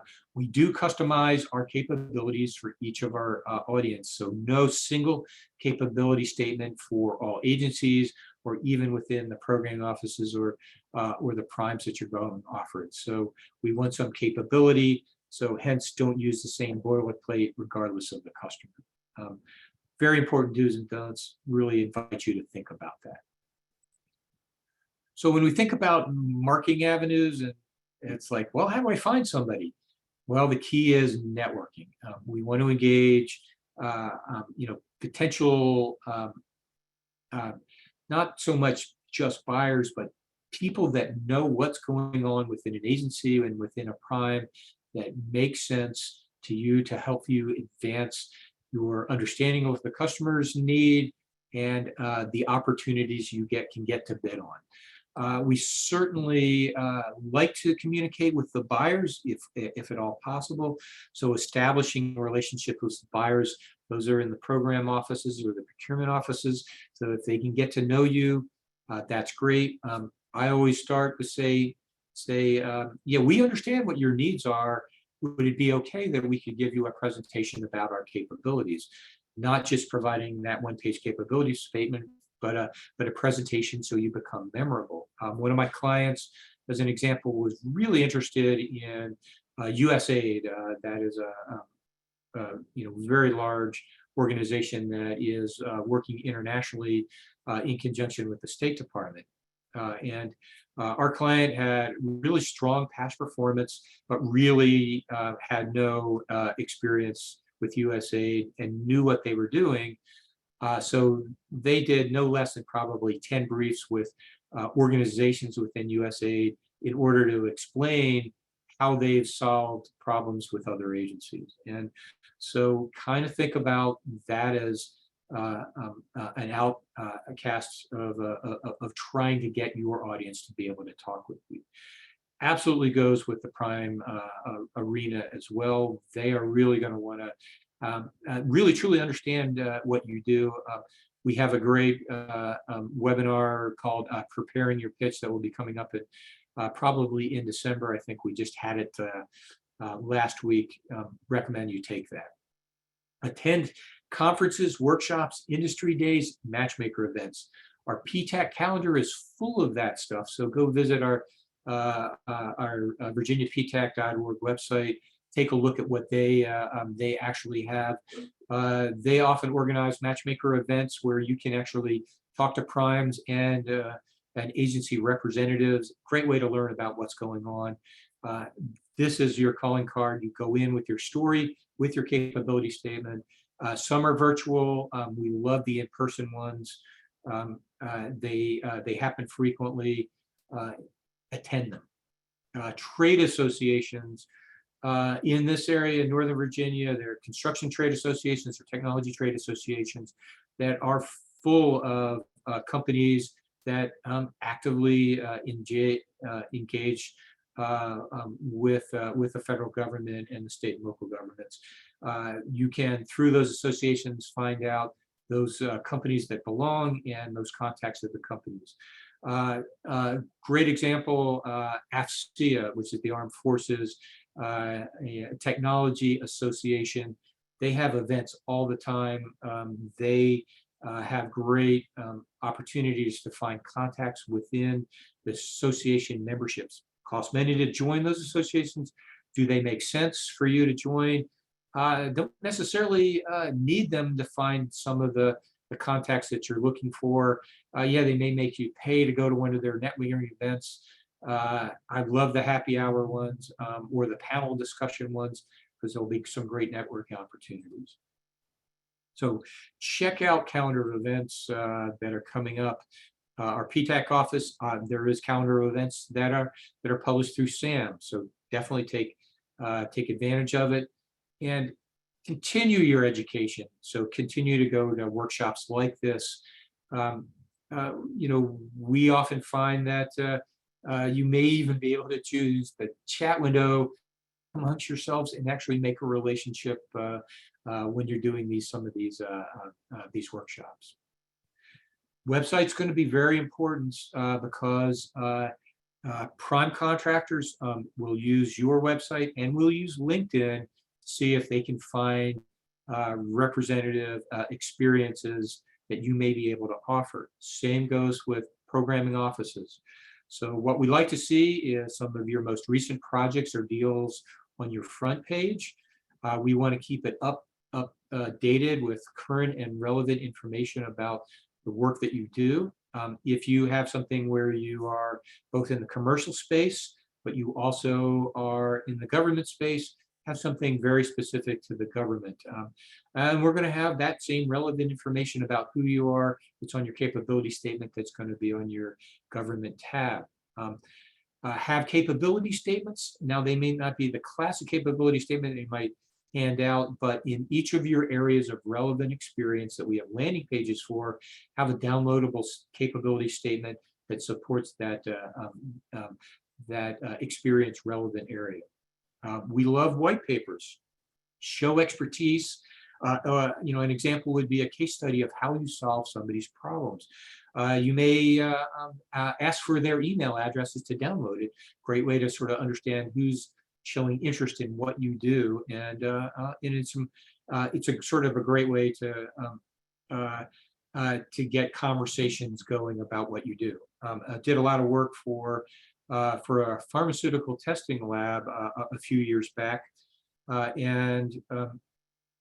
so when I was seeing some of the proposals that we were putting out that talked about use cases and case studies, I said, why aren't we just taking some of that information and putting that directly on the website. And I happen to be the guy that they called as part of the business development process. And people were calling me because of that white paper and saying, I'm reading your white paper. Can you give me more information? And that was a great opportunity to then connect them to our pharmaceutical scientists that could then explain that true expertise. It was all searchable and a great way for somebody to learn about what you do. Making sure it's easy to navigate. An example is we see websites now that it just seems like they're cramming everything onto the home page, and you just kept scrolling down and down and down. To me, that's not easy navigation for government contracting space. I love navigation at the top that really takes you to the section that you want to go to. Also, as we're putting that information out there, use bullet formats in your sections that are then clickable, that take you to the most relevant content. These are called H1 and H2 sections of your website, an important format to think about.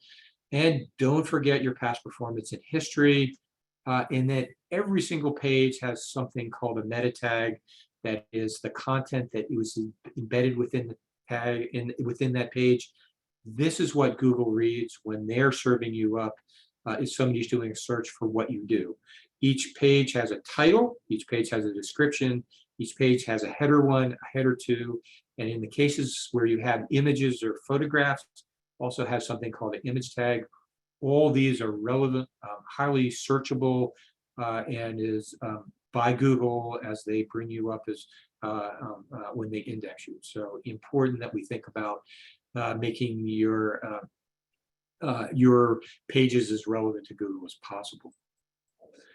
When we think about state procurement, yeah, and primarily Virginia, certainly not as complex as federal, but like in SAM.gov, you do need to be registered in EVA. And then once you're registered, it has great research tools, allows you to track opportunity and develop some connections, and it's really what you're learning about what's going on.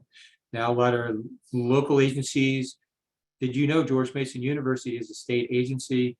In order to do business with George Mason University, you have to be registered at EVA. When I'm buying supplies or interesting things for our center here, first question my assistant director said is, are they on EVA of somebody that I want to bring to the table? Yeah, it's like, well, make them go register. It is free of charge, so nothing wrong with that. And where you can get certified through the Virginia Department of Small Business and Supplier Diversity, small women-owned and minority-owned businesses, this is where you register. They are going to ask for specific information about your business that is verifiable. So it does take time. It is an application that you have to be accurate. A DBE, a disadvantaged business enterprise, a lot of organizations use that as its designation. Oh, by the way, if you're local to Northern Virginia, Maryland, and DC have the same certifications that you can apply for. If you're a veteran-owned business, service-disabled veteran-owned businesses have some great opportunities. Consider that if you meet those requirements. Our PTAC office and our SBDC office in Virginia are here to assist, and we often have workshops specific to these certifications. Take advantage of those. Here are the links to those particular websites. Local government, not all of them use EVA.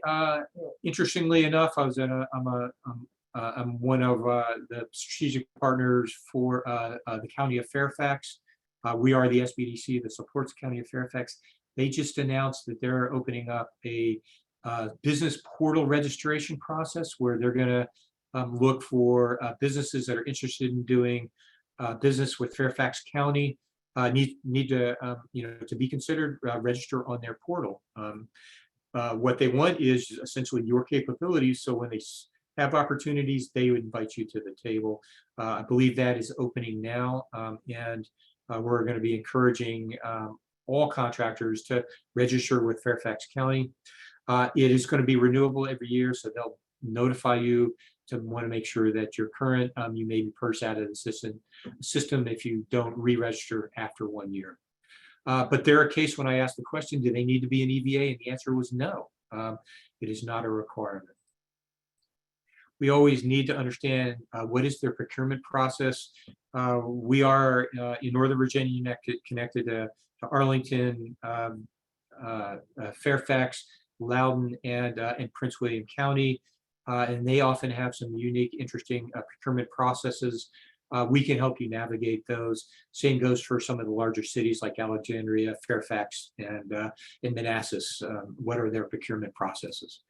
Where do they post their opportunities? Do they post local? Do they post through EVA? And believe me, they definitely have a local preference. So seek locally as opposed to trying to do something somewhere else, where else in the state. So highly recommend that.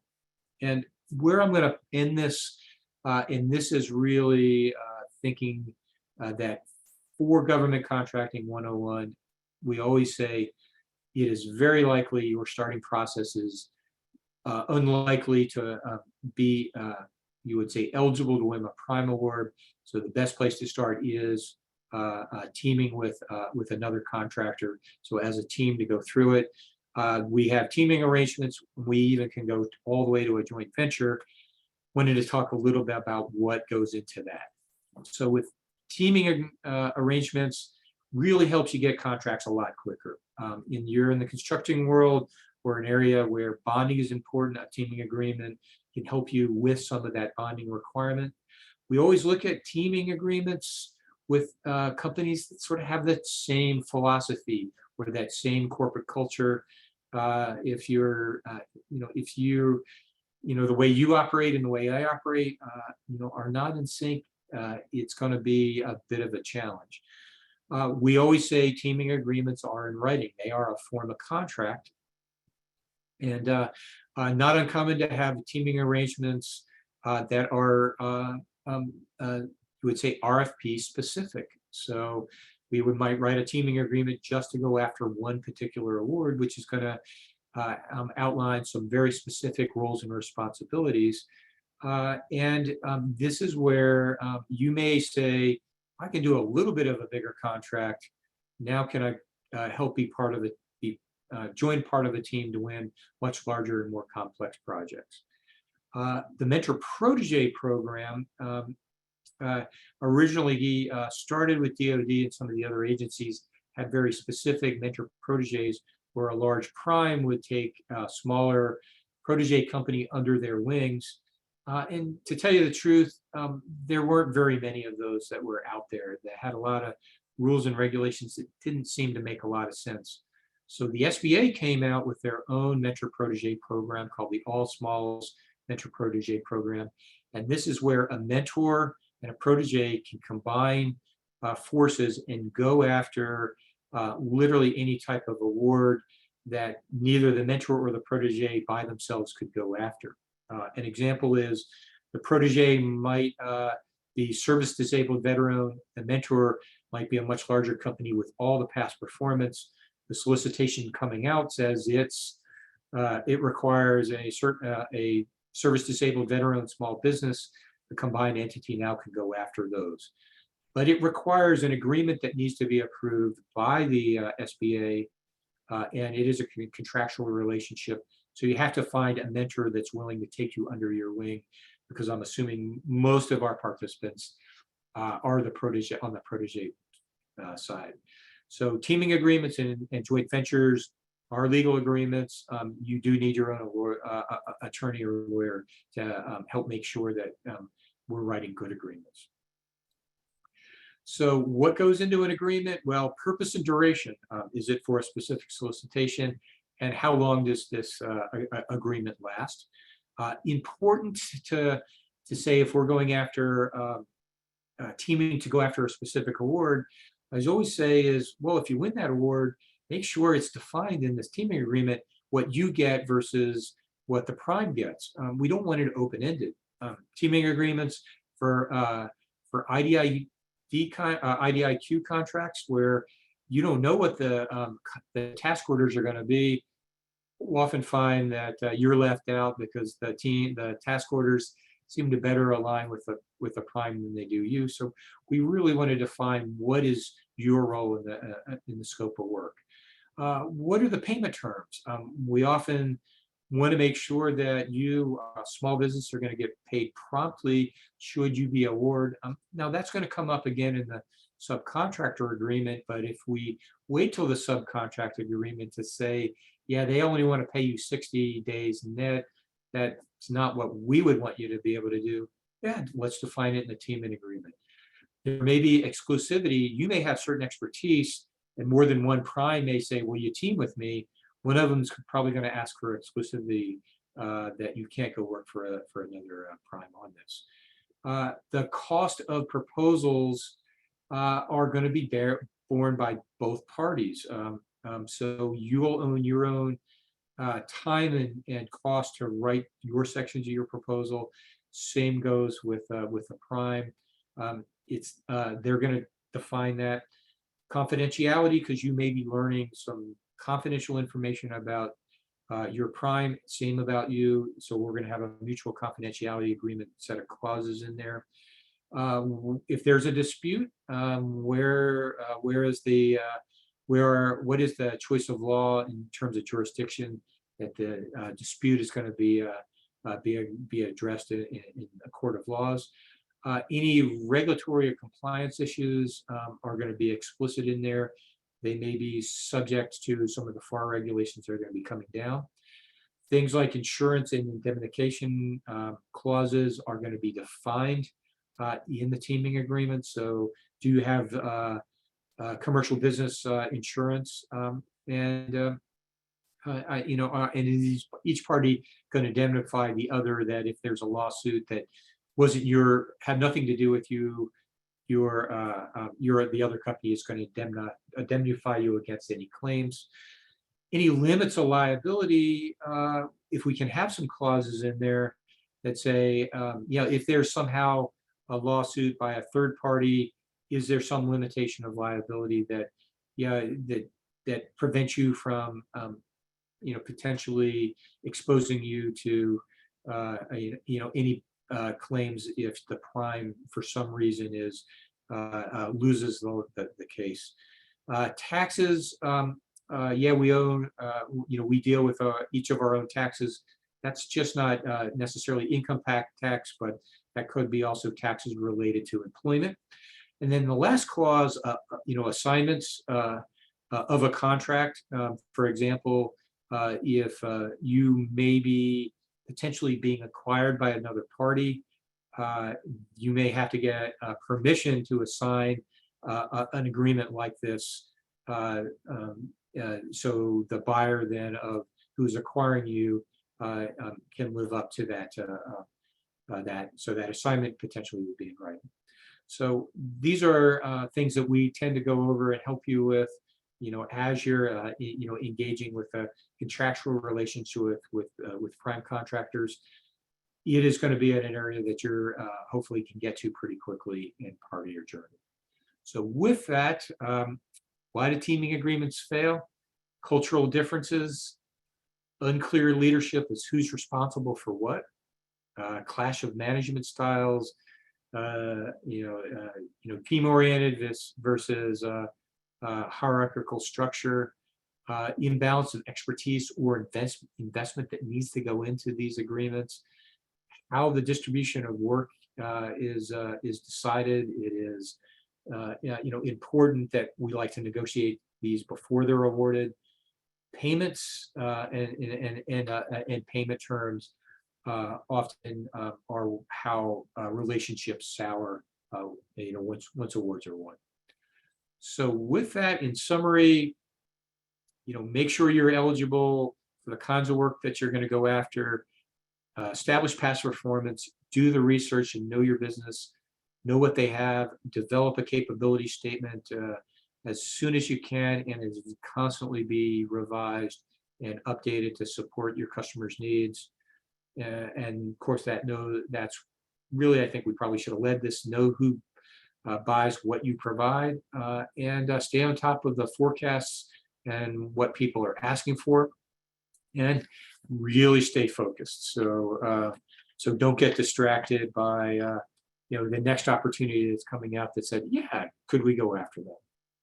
So with that, I thank you for attendance. Always love to do these. Love to see you come visit us on one uh, your counseling sessions, and we've got lots of relevant workshops coming up. All right. Well, if you're ready, I've got quite a few I questions lined up am I for am you. ready, and we'll All go as long righty. as we need to answer. Sounds good. So we can work through pretty much all of them then. First one I'm going to start with is any restrictions for U.S. companies that to do business in Afghanistan nowadays? Um, Restrictions, certainly, I don't know how contracting has changed with Afghanistan opportunities. I certainly know organizations through the State Department like USAID are there. Uh, I imagine there's some elements of the intelligence community and DoD, but they are going to be very specific.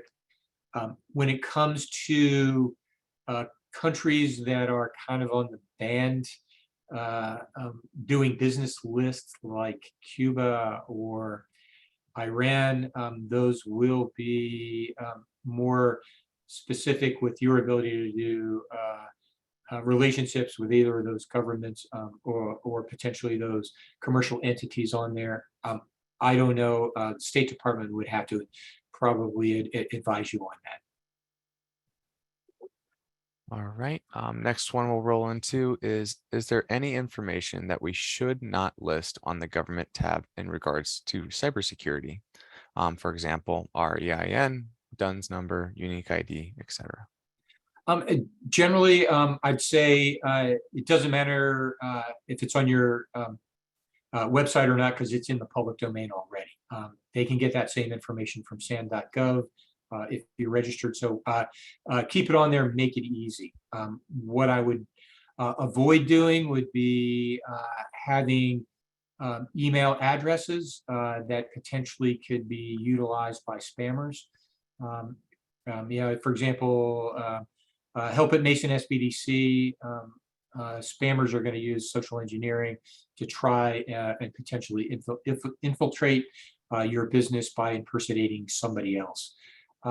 So from the website, that typical information I think is likely to be there. Just make sure that websites can't be scraped for email addresses, but the rest of the stuff, it doesn't matter. They're going to get it if it's there or not.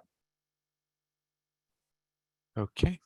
Next one that I'll say is it true that an 8A certification does a mentor protege program as well? So 8A is a SBA specific program for being certified minority disadvantaged business. I believe it's a 9-year program that you get direct support from the SBA once you've received that award, that now allow you to potentially be eligible for certain set-aside awards in that area. Mentor protege, on the other hand, doesn't matter if you're 8A or not 8A. You can form that mentor protege with a prime that is not mentor protege or not 8A, but would allow you to go after those 8A solicitations, with the caveat that any 8A related mentor protege relationships, that the 8A or protege company, if that's who indeed is the protege, must get 51% of the work, defined by the amount of revenue that is issued. So that you can't have an 8A that will only take 20% and the prime gets 80%. All right, and then I'm gonna roll from here. I would like to do. I would like to do.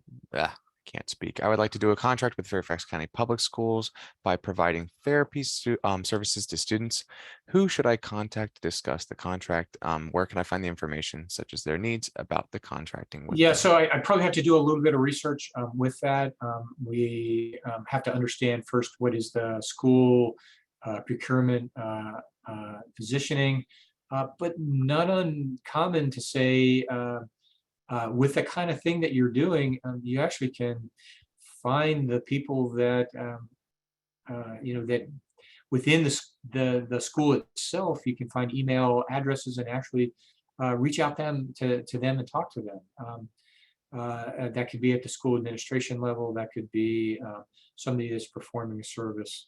I would probably say probably be a good idea to set up a counseling session and see if we can help you with that research and kind of figure out a strategy on who to talk to.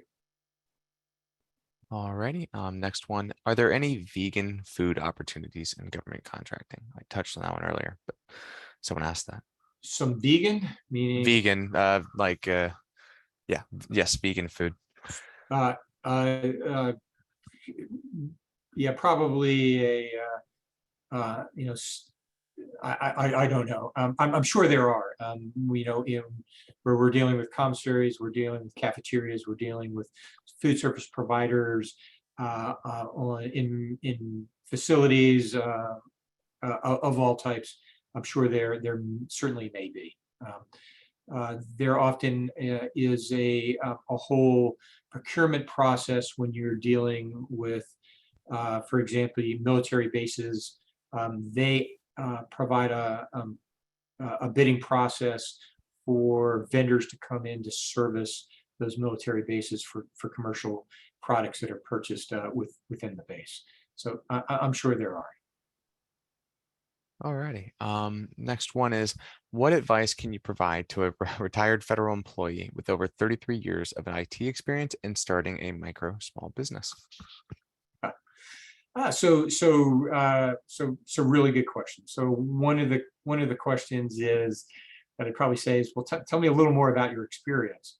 Are you experienced on the technical side, and especially about the agency you just come from, or are you more on the procurement or management side? So you have knowledge about how procurement is done within the agency that you've just come from. If it's on the technical side and you have skills that may still be valuable to that agency, not uncommon to find the prime that is servicing that agency to say, "Hey, I've got some capability, and I really know this customer well. Can we have a conversation to see if ultimately your newly formed company can support that prime's efforts within that agency?" If it is a technology that is being sought within other agencies, yeah, use that experience probably with perhaps not as great an impact because you don't know necessarily that agency's environment. But again, it's that experience that you can bring to the table that is what they're interested in. If you are experienced on the procurement side of things or the management side of things in the program office or procurement office, some of the valuable experience that you have, primes really want to be able to tap some of that experience. And we can see if we can do that in a prime subcontract relationship. One of the most common ways of really getting into the game. What I though say is, well, are you just trying to make a living? Would an employment relationship be better where you're an employee of that company or an independent 1099? Or are you trying actually to build something where you're the owner and that you start to hire people that we can place perhaps on job sites or within an agency that you can make some profit off of the amount that's going to be billed on their behalf? I tend to like the latter. It's a way to build some wealth, and utilizing your knowledge may very well help you get started. I've had a couple of cases. Had one guy that was an economist that was doing work for an agency decided to retire, but set up a little LLC. But he's able to actually, literally charge them something like $350 an hour, and he works 20 hours a week, making a really nice living. But because he has such incredible knowledge that he's supporting an agency, they're more than willing to give them a part-time contract, and find that quite great in his sort of semi-retired life. Wow. If you're ready for the next question. Yep. We have invented a unique patented construction tool that is great for training carpenters. How would we determine if any government agency might be interested in such a tool? Yep. So very good question. So we have a program called the Innovation and Commercialization Assistance Program. That's at a state level. I'd say go to virginiasbdc.org and take a look at it. But start with us on a one-on-one counseling session, specifically saying this is what I'm needing help on. We're going to take you through a process called value proposition design and customer discovery to help determine what you have is actually of interest to an agency or a commercial entity. And both our ICAP program that will help you understand the best practices around that customer discovery. What we learn out of that is very relevant if you're interested in something called an SBIR, Small Business Innovative Research Grant, that an agency saying, oh, we are looking for innovative technology in a new particular area, certainly could be in construction. All of this is helping you understand the customer and potentially find avenues within to that customer that potentially can lead to some contracting opportunities. But we will start with understanding the customer needs first. All right, and then the next question it asks, what is the Fairfax portal information? We'll be publishing that through our newsletter here shortly. You can you can Google the Fairfax County vendor portal, and unfortunately, I just don't have that portal URL at my fingertips. But we'll be putting that out through our social media and newsletters, but Google that specific request. All right. Next question is, my firm has overseas experience as a prime contractor with the DoD. I recently registered an LLC here. I also registered in the SAM. Can I use my firm's overseas experience while bidding on projects here in the United States? Absolutely. Now, if it's experience that is with an agency, be it DoD or somebody overseas, that may be what they're looking for in terms of relevant. If it's not just a commercial experience, it would be treated as such as part of your proposal response. All right. And then how likely would companies be to do net 30 terms? Well, interestingly enough, there is regulations on the books for small businesses to be paid in an expedited rate, typically within 10 days of invoice submission. Now, if you're contracting with the prime, if the prime's small, they can get paid within 10 days, and you would like to be paid as soon as they're getting paid. But often primes, tend to want to stretch that out to 30. Ask for it. In some cases, they're stretching it out even further than that to 60. And sometimes we just think that's not fair if they're getting paid up front and holding your cash. It's all negotiable. But the government itself for small businesses is really trying to have expedited payment. And I have seen cases where, for some reason, in terms of the procurement bureaucracy, and the government has failed to pay you promptly. Oftentimes this can happen when a contract first gets started, and the invoicing and procurement process has a challenge at no fault of your own, I've literally seen the government pay you interest for late payments on that payment. All right, I see what looks like the last question here. Any suggestions where to start looking for non-emergency transportation contracts? Uh, Non-emergency transportation. Well, Department of Transportation and our state Department of Transportation's, that's VDOT, MDOT, DC dot. They're all have a tremendous amount of contracting opportunities right now. That's not emergency. Widening of 66 created some unbelievably good contracting opportunities in transportation. Same goes with expansion of the hot express lanes heading down to Fredericksburg.